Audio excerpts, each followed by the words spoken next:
The Legend of Zelda series is truly a great experience, and it's honestly probably one of the best experiences I've had.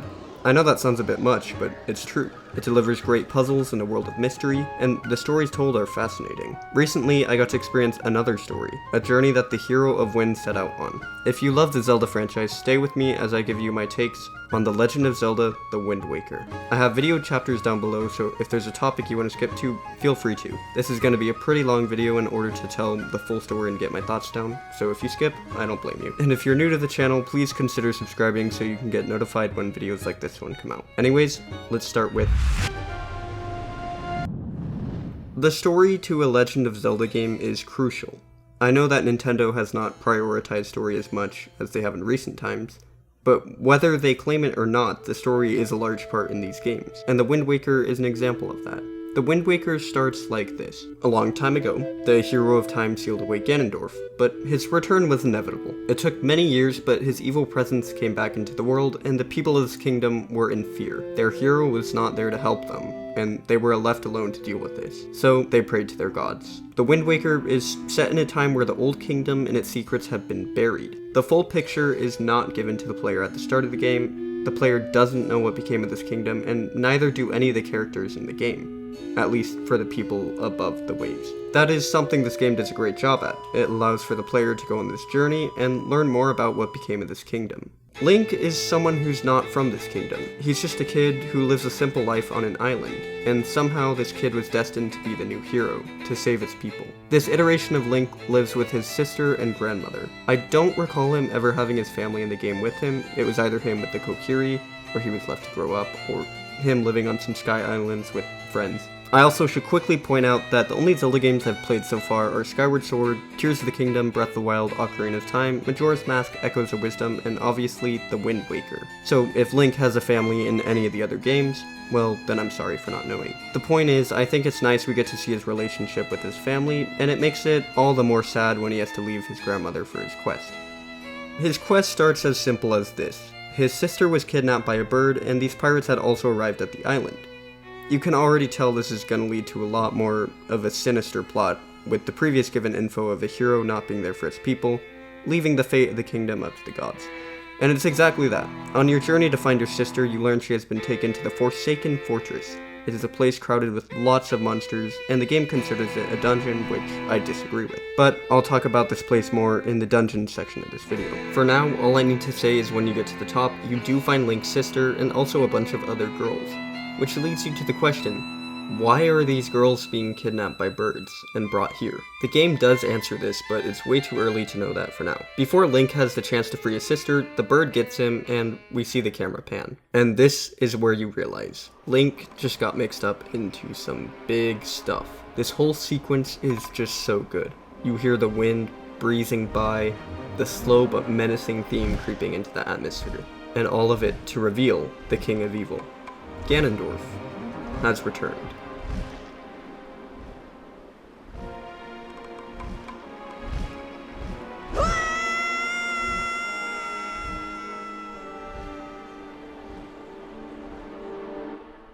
One thing about the Zelda series is the timelines are a mess. I know this is specifically a Wind Waker video, but in Ocarina of Time it creates a split with 3 different timelines of scenarios. And at the very end of the timelines lay Breath of the Wild and Tears of the Kingdom. The games can often feel disconnected from each other, and this is one of the reasons I love Wind Waker so much. It's that it refers back to the story of Ocarina of Time, where Ganondorf attempts to take the Triforce and lead the land into darkness. This is that same Ganondorf. He has lived all this time sealed away, but his presence in the world was never really gone, and so now the hero of Winds has to deal with this threat. After Link is cast away from the Forsaken Fortress, we meet the King of Red Lions, who is a talking boat and also the goat. I may or may not have made that rhyme on purpose. You'll never know. The King of Red Lions tasks Link with finding pearls to open a way to a test. Now, at first I didn't really know where this was going. I felt like there wasn't a clear picture and I was just being told what to do instead of actually understanding why I had to get these pearls. But if I put myself in the King of Red Lions situation, I would be guiding a boy on how to save the world and time would be pretty limited, so I can understand why you're just ordering us around at the start. I'm not going to talk about each region in this section, that will go more in the dungeon section of this video. However, there is one thing I want to say about the whole forest region in Forbidden Woods on a lore point. I think it was a really cool detail to mention that the Koroks used to have forms as children. The whole area there points back to Kokiri Forest in Ocarina of Time, and I love the connections there. Now, knowing that each Korok was one of the Kokiri, I feel a little bit bad about how I treated them in Breath of the Wild. Even some of the music calls back to Ocarina of Time. When you're by the Great Deku Tree, a theme that sounds very reminiscent to Kokiri Forest's theme plays. So it is heavily acknowledging Ocarina of Time, which, again, connection. Love to see it. But not when Nintendo tries to force a timeline to fit. That's a discussion for another time. The last pearl is said to be on an island with the water spirit Jabun. When I first heard this, I kind of freaked out, because here's another Ocarina of Time reference. I didn't want to have to do a dungeon in a big fish's mouth again, especially because that dungeon sucks. But it was fine, we didn't have to do that. And the island that was supposed to have this Jabun and the pearl was destroyed. There was no sign of Jabun there. This moment started to show the threat that Ganon brings. At this point in the game, we did not know what he was after, but you could tell it wasn't good. He also brought an endless night with rain, so that was pretty worrying, but if I'm being honest, it was pretty cool too. I mean, sailing the seas, not knowing what is happening to the world around you with endless nights was pretty sick. Link is then told to go back to Outset Island, the place where he was born. The water spirit Jabun is said to be there, and in order to access the place where he is, you first have to get bombs. And in order to get bombs, you have to go to Windfall and find the pirates. You also run into Tetra there, and she tells us that it's fair game if Link gets the treasure there before morning, but when morning hits, the pirates will sail there. Ganondorf's curse was still up, so it wouldn't be morning anytime soon. The last pearl is with Jabun, hidden behind Outset Island. Once you get all these pearls, the picture is a bit more clear. You are being tested by the gods to make sure you can handle the task of being a hero. You complete the Tower of the Gods, and all of a sudden, a light in the ocean pops up and brings you beneath the waves. The world that lives below the waves is still. Enemies are frozen, and as the player, you're wondering what the heck is happening. There's even a statue of the Hero of Time. And then you realize, this is the kingdom that was forgotten. The kingdom that was talked about at the very beginning of the game. The atmosphere of this place feels so desolate and also a bit eerie. The music is quiet and mysterious. The world down here feels very disconnected to the world up there with people thriving and living on islands. There are also pictures on the walls that show some history. One picture shows a princess with some people and the other a king. This is where the game first started feeling familiar. Up until this point, the player wouldn't have even heard the name Zelda, because this kingdom was truly forgotten and alone, beneath the waves. And I think the game presents that in a great way. This forgotten Hyrule is also where the sword that seals the darkness sleeps, an iconic blade that appears in many of the Zelda games. The Master Sword pull in this game is probably one of the most memorable and unique ones. As soon as Link lifts the Master Sword out of the ground, the world around him changes. The color is brought back, and the monsters come alive. At this point of the game, I definitely felt like it was becoming a grander plot. Like I said at the start, at first it felt like I was being commanded on what to do, but now I felt immersed into the world, coming up with my own questions. After you get the Master Sword, you go back to the Forsaken Fortress to do what you wanted to do at the start of your journey. The whole point of this quest in the first place, to go save Aryll, Link's sister, and that's exactly what you do. You go up, free your sister, and take out Ganon's bird. And now there is only one final thing to do. March up to Ganon's door and kick his butt.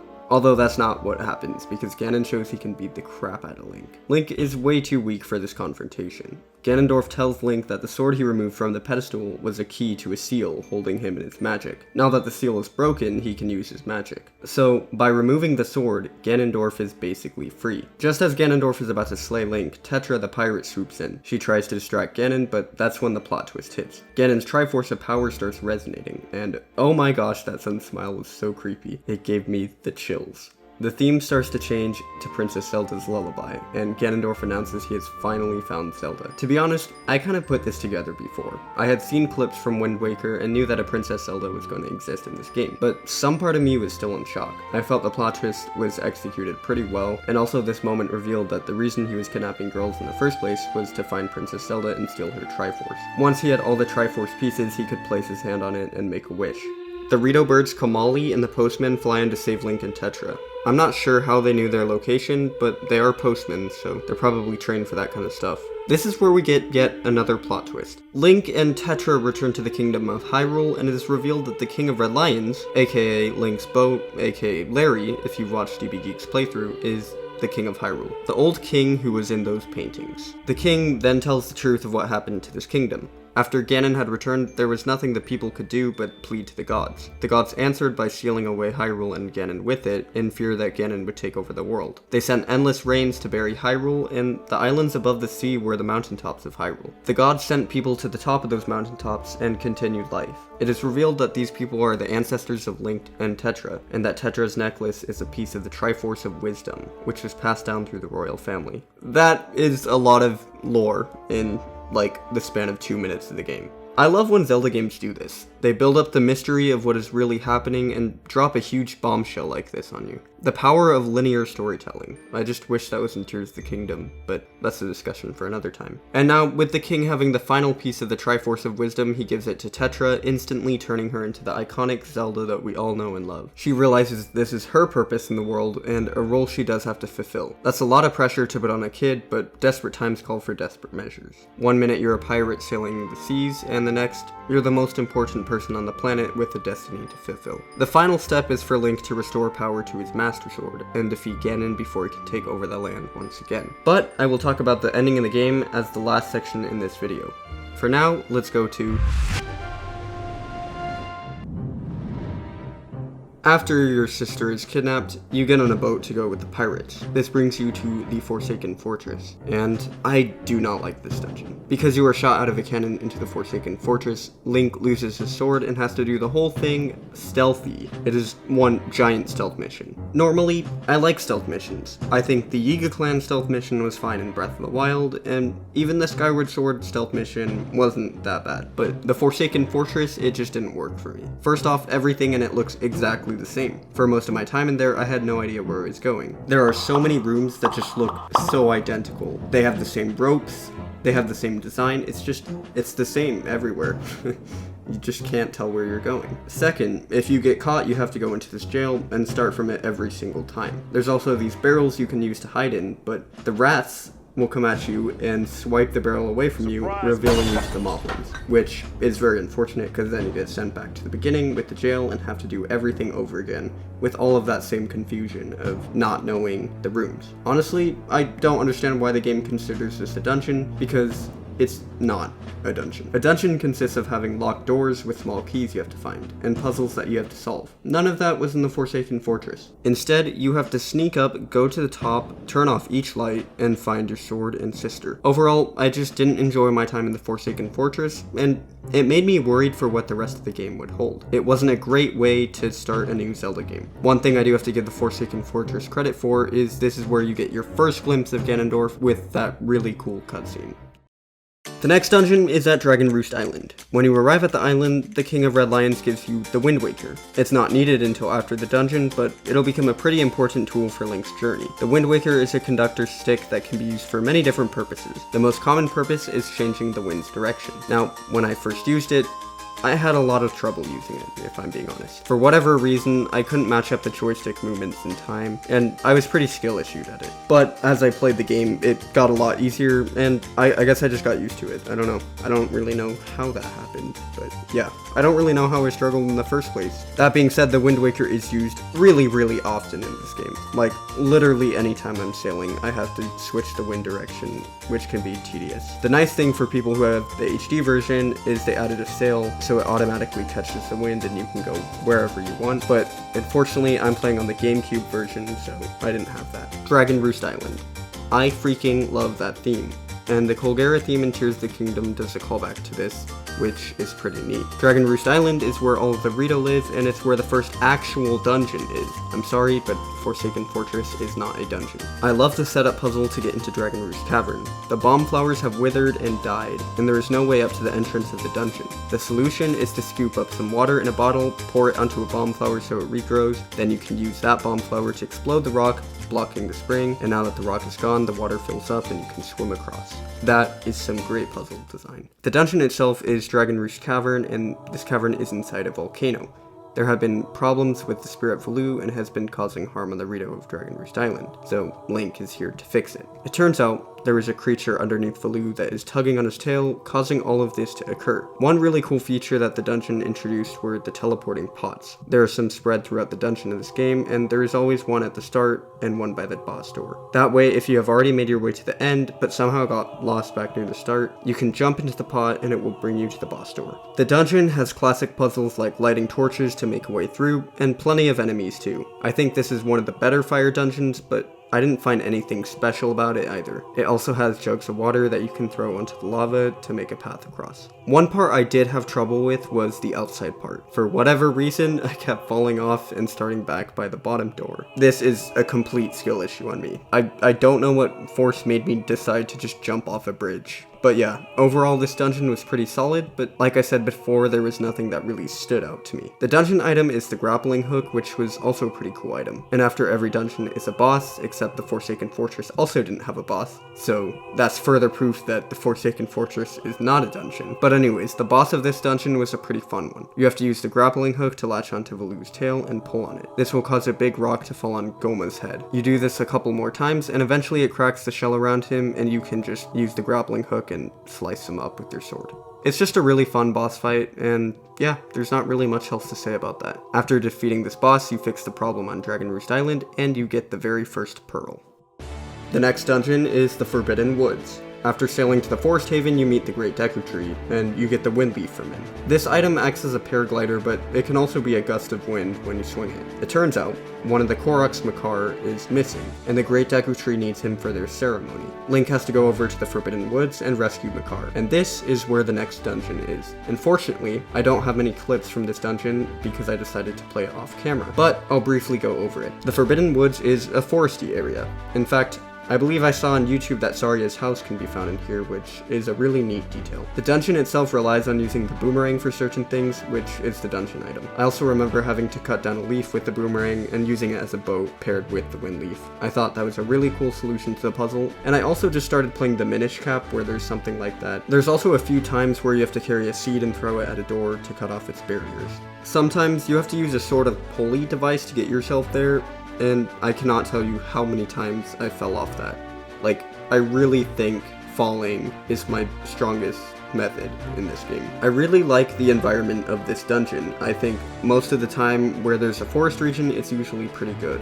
It's a solid dungeon just like Dragon Roost, but there wasn't really anything that stood out to me, also like Dragon Roost. The boss of the dungeon was also kind of not great. I think this might be a controversial opinion, but I didn't enjoy having to use the boomerang to cut down the tentacles and then sorting it. I think that's mainly because the controls are inverted and it's my fault that I didn't change them. It would have probably been a better fight on the HD version, but oh well.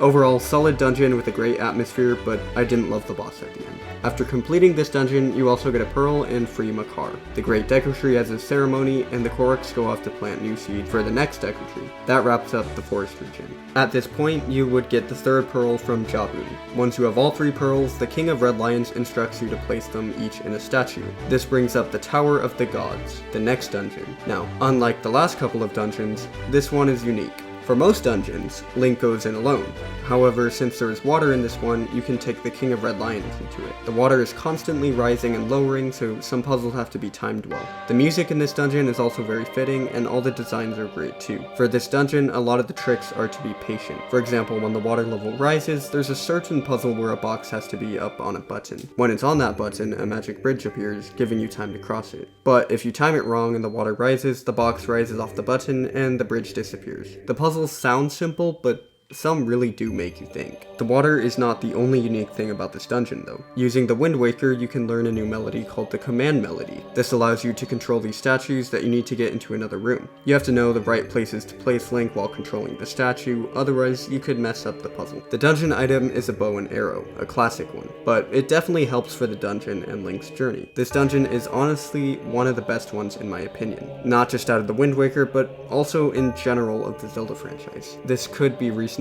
bias, and maybe even a hot take, but it was a pretty good dungeon. There are a lot of other good dungeons in this franchise though. The final part of this dungeon is the boss. Unlike other bosses, this one isn't a monster created by Ganon, because the whole dungeon is a tower of the gods. It is a test for the hero to complete. If he passes, he moves on his journey and can pull the Master Sword from the kingdom below. So even though you're still fighting this boss, it's really just a test. As for the boss fight itself, I also think they nailed this boss. The design of the boss looks futuristic, but at the same time also ancient. It has large hands with eyes that you shoot with your bow, and once you shoot its actual eyes, it falls down with its mouth, giving you a chance to chuck a bomb in there.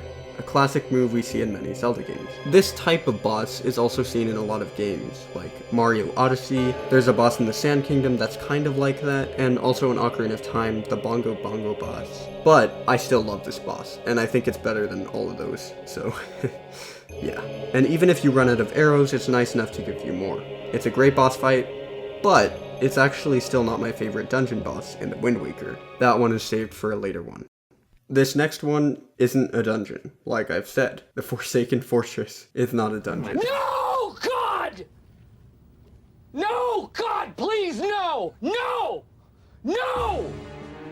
No! But I have to cover it here, because after you get the Master Sword, you go back to the Forsaken Fortress. So basically, you just go through the same stuff again. Although this time around, you have a hammer. It's a lot quicker to get up to the top, but everything still looks the same, and I hate it. The hammer's a cool item though. This is also where you fight Phantom Ganon, which is a pretty fun fight. I know I've said fun fight for pretty much every fight, but it's true. A lot of the bosses in this game are really fun to fight, and this one's no different. I always love playing tennis fights when you swing your sword back to parry the energy ball. It's just so fun. When you get to the top, you also have to fight Ganondorf's bird, the same one that took Aryll at the beginning of the game. The first stage is the room filling up with water as you're trying to escape, and then slamming the hammer on the bird. Then the fight begins, and the trick is to hammer the bird when it slams its head down. You're essentially playing whack-a-mole, but instead of a mole, it's a giant bird. There's not really much else to say about this place, and my opinion still stands that the Forsaken Fortress is not good, and it was not a great way to start the game. And it was better this time because of the boss fights, but it still sucks. The Earth Temple is the next dungeon. You need a sage to help you get in there, but all the previous ones have perished due to Ganon's design. It's kind of similar to how the champions died fighting the Blights in Breath of the Wild. In order to open the temple entrance, you have to find someone with a specific instrument and awaken the sage. In the case of the Earth Temple, the sage is Medli, the Rito bird that you met on Dragon Roost Island at the start of the game. Medli is a key mechanic for this dungeon and makes for a very interesting time with the puzzles. I will say, before you can even get to the entrance of the temple, you have to do a few other steps. There is a large rock that you can't lift yet, and it blocks the entrance of the temple. Now, in order to lift this rock, you have to find the power to do so somewhere on the seas. Now, if I'm being honest, I had no idea where to look for this, and I feel like the answer was not obvious at all. In order to get to the place where you find the power to lift a heavy rock, you also have to find ice and fire arrows. The answer for this wasn't obvious either. I feel sort of ashamed to say this, but I got super lost in this part, so I decided to look it up. Maybe I missed some hints towards how to find these things, but I really feel like this section shouldn't just have thrown you into the deep end right away. I think it could have been designed better with more hints on where to go next, instead of just saying, the power to do so is on these seas somewhere. Like, obviously, it's gotta be somewhere. Then again, I might also just have a skill issue. If you had no problem with this, then that's great for you, but I felt it was challenging to figure out what the next step was. Anyways, that's just the steps to find the power bracelets to lift the heavy rock in your way. Now let's actually talk about this dungeon, the Earth Temple. First off, I love the theme that Link conducts Medli to play. This is Medli's Awakening theme, and every time there is a door with notes, you play this theme to go deeper into the dungeon. It's a beautiful tune, and again, Zelda music is just always good. So no surprise. Like I said before, Medli offers some interesting gameplay to this dungeon. Using the command melody you learned in the Tower of the Gods, you can control Medli, and since Medli is a Rito, she can do things that Link cannot, such as flying. I really liked this mechanic, and it is something that made the dungeon more unique and special. Of course, for the dungeon to be good, the puzzles also have to be good, and they were definitely good. The Earth Temple has lots of light-based puzzles, and the dungeon item is a mirror shield. This means you can bend light the way it needs to go for certain puzzles. And let me tell you something, I love light puzzles. Ocarina of Time Spirit Temple is one of my favorites, and so is Majora's Mask Stone Tower Temple. These temples all have light puzzles, and yeah, you can see a pattern that light puzzles usually makes for a pretty good dungeon. That paired with controlling Medli makes for a very interesting dungeon. Also, there are these new types of enemies that are first introduced here.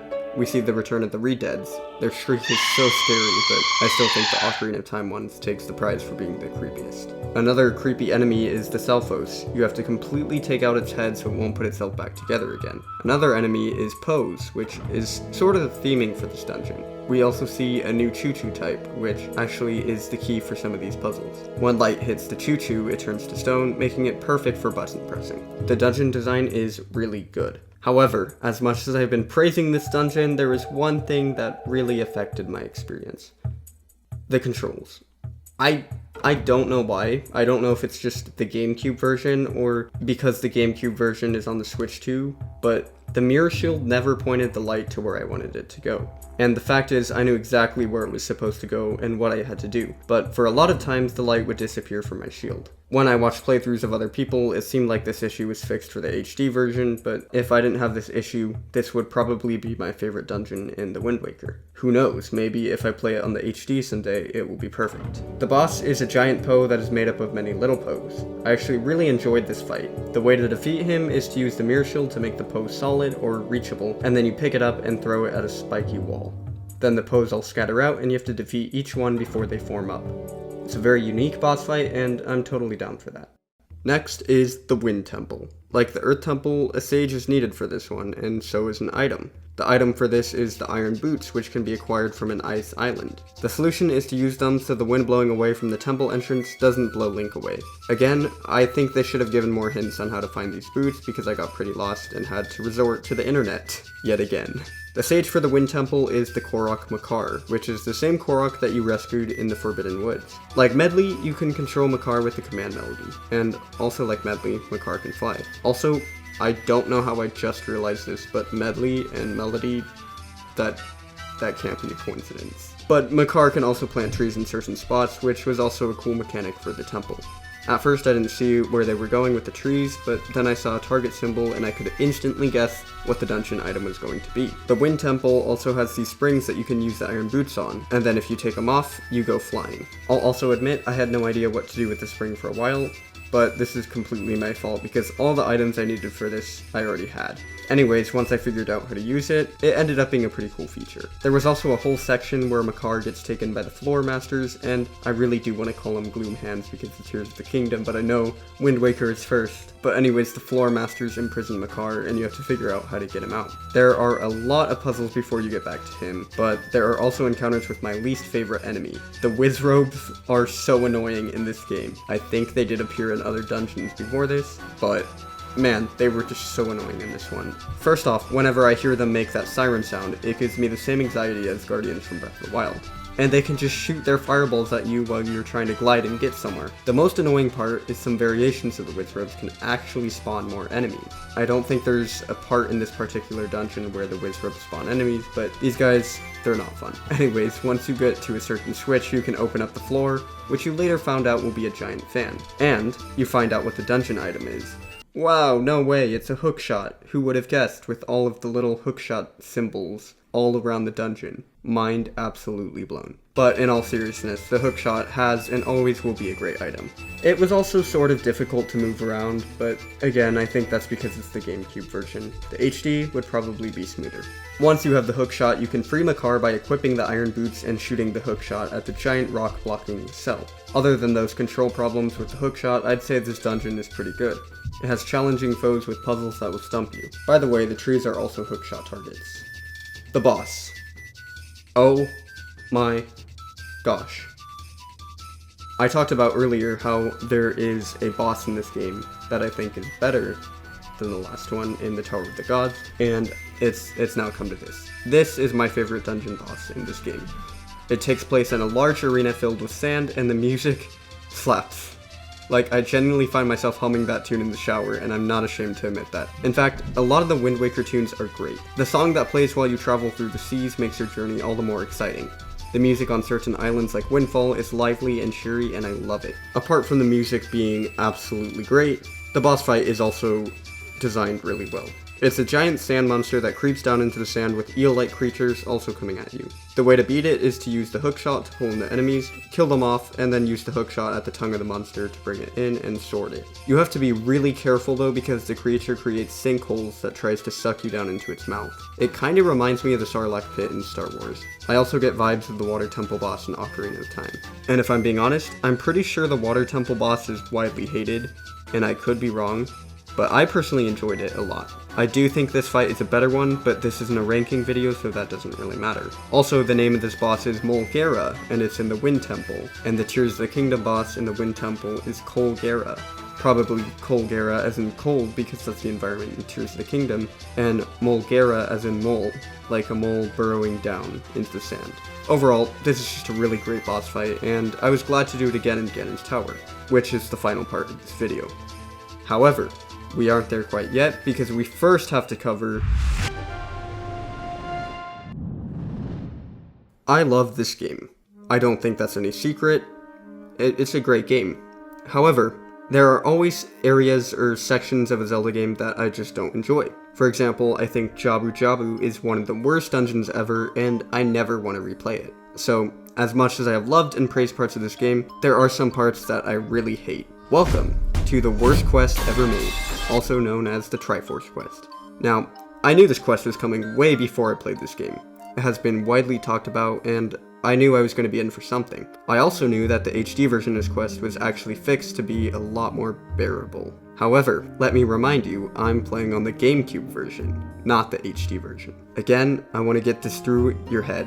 I love this game, but be warned, I'm about to trash this part very, very, very much. Holy fuck. I genuinely want to know who thought it was a good idea to make so many challenges that led to 8 Triforce shards, which by the way have to be deciphered for 398 rupees each, which also would cost a total of 3,184 rupees. All of that to lead to the buried Triforce shard, which for some reason still took me forever to find. I actually enjoyed the challenges to get the Triforce shards. I liked fighting the enemies and doing the puzzles like leading a bird to hit a switch. But this quest was just too much. All of these challenges for a chart that you still have to pay so much money to get deciphered. And remember, if you haven't upgraded your wallet, you probably can only carry a max of 1,000 rupees, or even less. This won't be enough. You'll have to keep collecting rupees to even hit the 3,184 rupees that you need. And the off chance that you find a rupee worth 200, your wallet could be too small to hold it, and those rupees would go to waste. Even after I deciphered the chart, I for some reason still had trouble locating the exact location of where to fish for the shards. I probably spent hours looking in the ocean for glowing marks, and for some of the Triforce shards, I don't even think there was a glowing area to hint where it was. I probably had to play Wind's Requiem a million times to figure out where I was going and turning to locate these stupid shards. A lot of this actually could be my fault. See, the game tells you to look at your incredible chart to find these Triforce shards, which is what I did. I looked at it and saw the general area or square of where it is in the ocean. However, I did not realize that the actual chart also shows where it is when you're close in that area. So, a lot of the blame is on me for not realizing this, but it's still a really drawn out and long quest, and there's a lot of pain that goes into it, especially trying to get the amount of rupees needed. One really cool mystery of this game was the ghost ship. The ship appeared some nights, and it was so mysterious. In this Triforce quest, you had to go to a shipyard and find a map to access it. The map showed you where it would appear depending on the current moon phase. I thought that was a really cool way to find a ghost ship, and I was excited to see what this ghost ship actually is. Unfortunately, the actual ghost ship itself wasn't that interesting. You fight a few enemies, get the map, and then immediately get kicked out of the ship. I think the ghost ship could have made for a really cool dungeon, but this Triforce quest was already super long, and I was already tired of it, so I can see why they didn't do that. Overall, this quest caused me so much pain, but apparently it is a lot better on the HD version, so that's good for all the people who play the HD. I'm sorry to the people who also played the GameCube.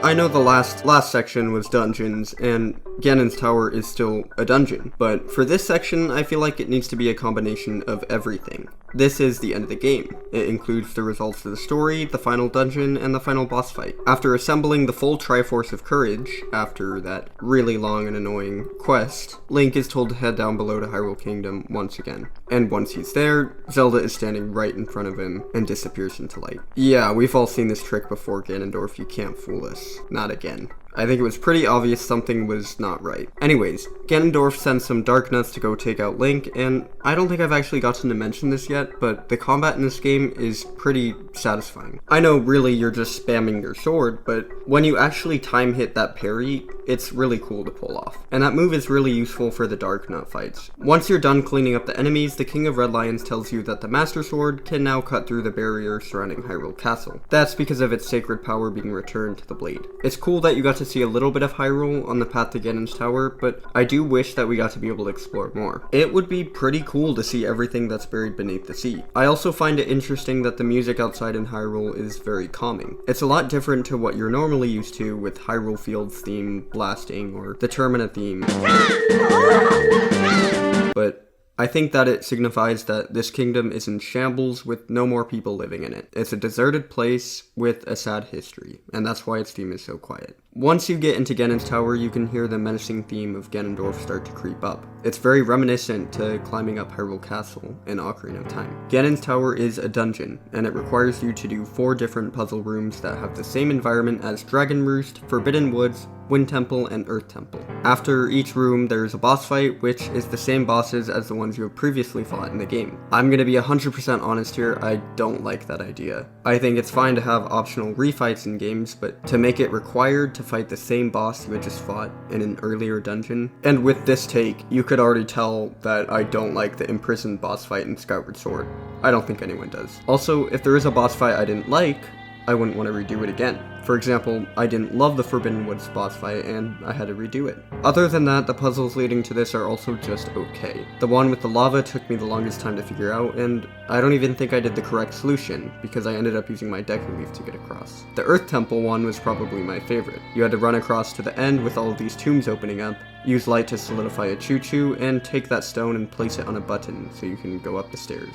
The Wind Temple one was really simple, just using a few things you learned from that dungeon. The Forbidden Woods one was really just gliding across. After defeating all the bosses again, you can now proceed further into the dungeon. Eventually, you get to a room that has 2 doors. One door gives the solution to a puzzle in the other room, and if you hit the switches in the correct order, your boat will appear and a portal will open up, letting you escape the dungeon in case you want to do something before the end of the game. If not, then you go back to the other room, find a stone with this riddle. The sword hilts of my servants who lurk deep in the darkness shall be the guideposts that point to me. I feel this dungeon would be pretty weak if it didn't have this puzzle, but I have to admit, this puzzle is insanely cool. The first thing you have to do is trust this hint and take it very literally. It says they lurk deep in the darkness, so you have to jump into the darkness and trust you won't die. It's kind of like that scene in one of the Indiana Jones movies where he has to trust he won't fall while walking on air. I forget which film that's from, but this reminded me of that scene. Once you are there, all of these phantom Ganons come at you, and when you defeat it, the sword falls down with the hilt always pointing towards the door. This is the second part of that puzzle. The hilts shall point the way. They literally point the way at the door, where you're supposed to go. There were quite a lot of fights with Phantom Ganon, but because it had a really cool puzzle and it's a pretty fun fight, I didn't mind it. Eventually it leads to one final room with a chest where you receive the light arrow. This light arrow can destroy evil with one hit, so when you shoot Phantom Ganon with it, he explodes, leaving behind his sword, which you can then use to slice a wall. Which is kind of random, but I didn't really care about that. But anyways, the light arrows are so powerful, they can one-shot all enemies in your path. I think this section of the dungeon has to be my favorite because of this cool puzzle and the really powerful light arrows. At the top of the stairs, you finally reach a giant door. The first part of the ending sequence begins when Link goes through. Zelda is asleep in a bed with Ganondorf by her side. Ganondorf explains that above this kingdom lies oceans everywhere. He believes it's pathetic that the people left are living on few islands, surrounded by endless oceans with no other way of life. His stance is that the gods abandoned the people of Hyrule by covering the path so deep below the ocean. And then, he begins to take shape. You can hear bones crack and see him form into a large, demonic creature. I was so creeped out when this happened, but this was the end. And it was time to destroy Ganon for good. The creature was tied onto strings that held him up, with a tail and a ball that you had to shoot. To be honest, I found this fight to be super difficult.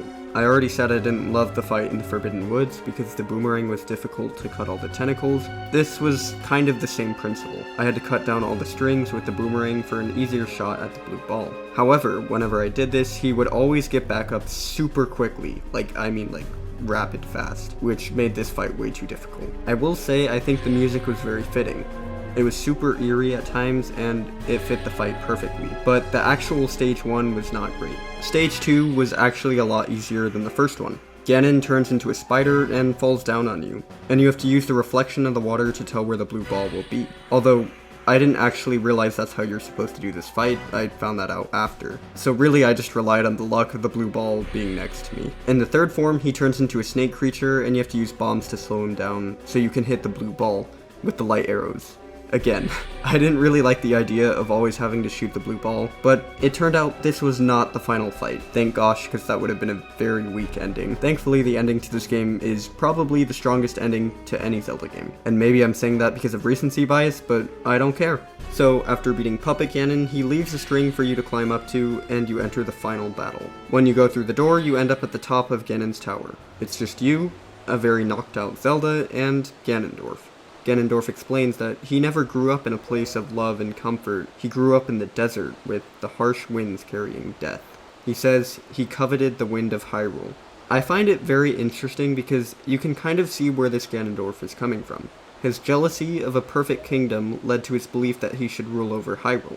He could be its savior, but instead he would bring chaos and death everywhere he goes, leading to his downfall. And instead of learning from the past, he would repeat these same actions because of his selfishness to rule. He would gather the three who had the Triforce pieces, Link, Zelda, and himself, the power that would grant him his wish when he touches the Triforce. And so he jabs at Link, steals the Triforce of Courage, and with this, he now has the full Triforce, courage, power, and wisdom.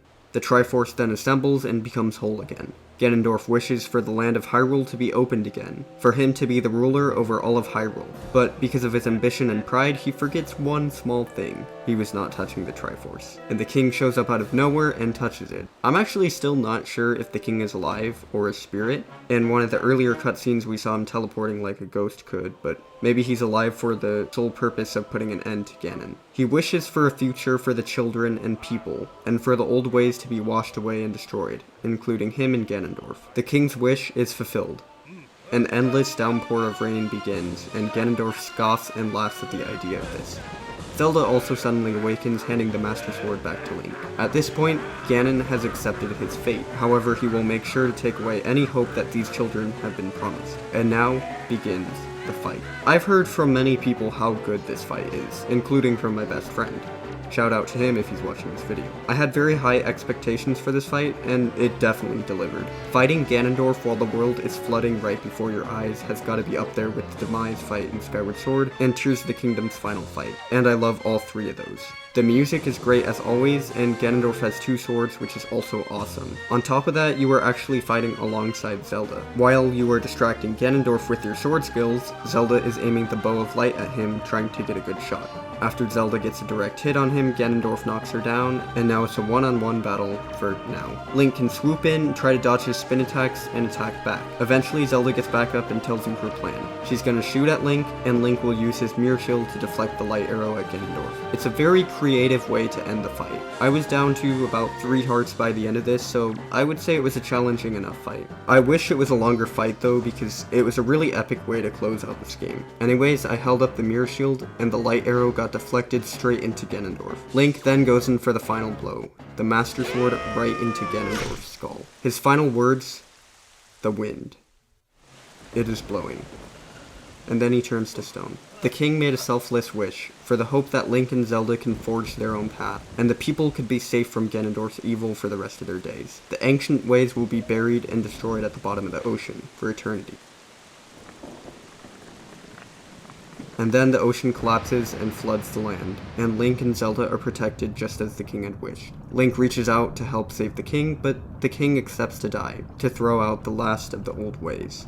The end of The Wind Waker is a tragic and sad story, but at the same time it gives hope for the future. It gives the people a chance to rebuild and continue their happiness above the waves, and adventure further out into the seas, and maybe find new land. With the old ways gone, Tetra is no longer Zelda, and she's reverted back to her older self. Without the Triforce of Wisdom, she can be whoever she wants to be.